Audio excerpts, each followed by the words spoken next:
So this is the challenge.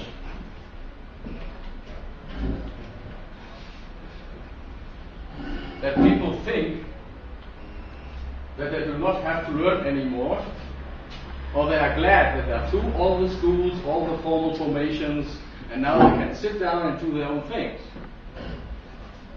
And sometimes they need to be motivated to learning again. And so I will say something about this, and then share experiences with you. So the answer to this should be learning happens, willingly or not willingly. But you're learning every day, maybe not consciously, but you do. And you can notice when you look 5 years back and say, what kind of person was I then? What could I do well? What did I not do well? And what did I learn in this time? And so, as it is inevitable, you have to learn by force or by willingness. You better do it purposefully and systematically. And this is what project learning and other learning is all about. So, during our life, we run through 4 states of competence. We are born and do not know what we cannot do already. Although we pretty fast understand, okay, all these people are walking, we are crawling, or not even.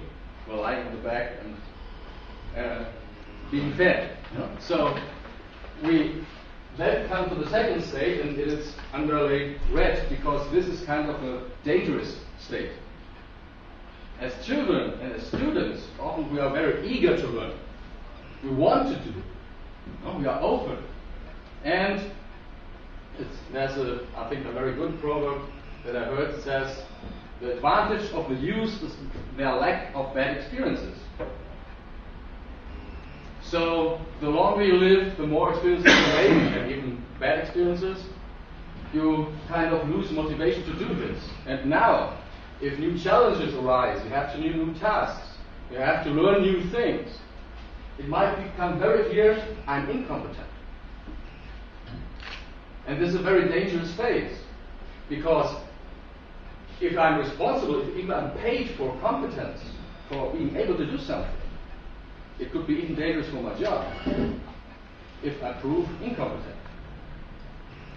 And I think this is a resistance, for example, with many specialists, or even more with many management people, many leadership personnel, to be open to say, hey, I can do something. So they try to hide it, they try to go around it, whatever. And so one thing is to create motivation, to make this in a non-blaming, in a helpful way, to show, okay, there are some things you can't do yet, but you can learn them. To come to this red field, to this green field, which means conscious competence, or even you're so skilled, you're so competent, like car driving, that you don't know what you're doing. You just do it automatically. While you're driving, do you know when you shifted from the 4th to the 5th gear? Often you don't, because you just do it automatically. So this would be the highest scale of competence.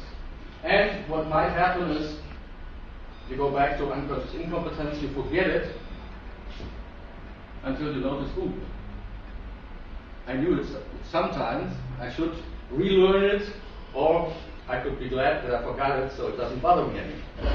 And so this cycle is very important to develop, to make conscious, and to guide. And what do we need for this? In SMEs, as Peter has told us, it's pretty similar.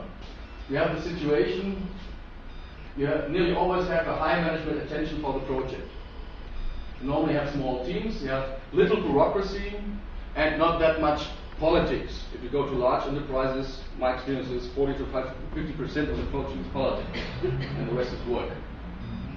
So in SMEs, what I like is you have 5% politics and 95% work. So that is really encouraging, and that is fun. And normally you have a strong link between project and daily business, and thus a strong impact of the project on the daily business. You don't have to invent it. So you only do it when this is the case. And you might have good career chances if you're a project manager in small enterprises in a lot of respects. The problem almost nearly always is the limited manpower, as you told before. So that the team members have a lot of different roles and tasks to do parallelly. There's limited manpower, and sometimes there might be some people who are set, even if you encounter them in the state of known incompetence. You can't kind of take them away because they are part of the member family or the owner family or whatever. Okay. So, considering this, it is very important to watch for these requirements. They are pretty general, but even more in small and medium enterprises. So you need continuously high management attention for the project and the learning. So in the first project that I made, it was a company of nearly 500 employees. And they had several management levels. We had 2 members of the board who were involved, with a project manager of the 2nd level, but the one who was doing the work was on the 3rd level. And it was very hard to struggle, and that was why the project did not run that well, to always get this management attention, to get the resources, to get moving forward, and it was not very strongly linked to the business. It was more a strategic thing, an HR thing. Why did you need that? It's not important, like this. And so it always was not in the center of the attention. And so it looks like a smart hotel, and there's a trap behind it. Second is that you need to include the most important stakeholders. It's very basic, but think of it. I thought it was so, but there still was some stakeholders not involved there, or those who were involved were not stakeholder enough. Then you need a competent and powerful project manager. They confessed at the end of the project that they were, as far as project management, they were in the state of conscious incompetence. My fault was I didn't ask at the beginning. I just supposed it because they were chosen by the company. But I didn't have that much experience as I supposed. So my learning was ask at the beginning. And don't be ashamed to ask it. Then it is very important, this one link, enough time. Enough doesn't mean a lot. Many people say, I need a lot. No, I need slots of time to are reserved for this project. And only for this project.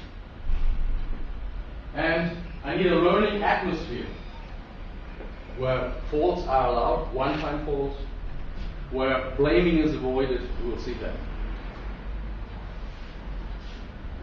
Okay, so in my point of view, in my experience, there's 8 essentials. Set challenging learning goals within the project plan. So make 2 plans, one for project, one for learning, and link them.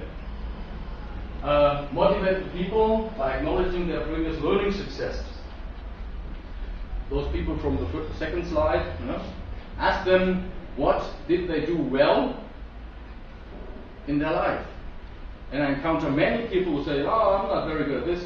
And when I ask what to do privately, they build houses, they educate children, they lead clubs, and say, hey, there's a lot of competence. How did you learn that?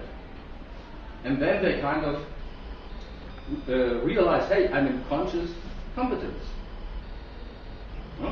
So this can motivate people to go ahead. Use heuristic methods. You saw it this morning with Jeremy. As soon as you take hearts and hands with it, knowledge becomes practice. Academic, most people associate learning with sitting on your butt and using your head. And that's only part of the learning. So it's very important to be interactive. Then treat faults as learning challenges. That's the greatest challenge of all. Monitor the learning phases. Expect delays, resistances, and surprises. So in the first project, I really expected delays and resistances. The surprise was that they came from above and not from inside. Now I'm surprised how, in the second project, how fast it goes. So I'm kind of just sitting and steering the horses. And now, in the middle of the project, slowly the fears arise and say, there they are. So expected to happen. Plan time for reflection to make this learning visible, which means time for conscious competence. To make conscious what I already learned and what I can do. And we live in the time of urgency. There's no time for nothing.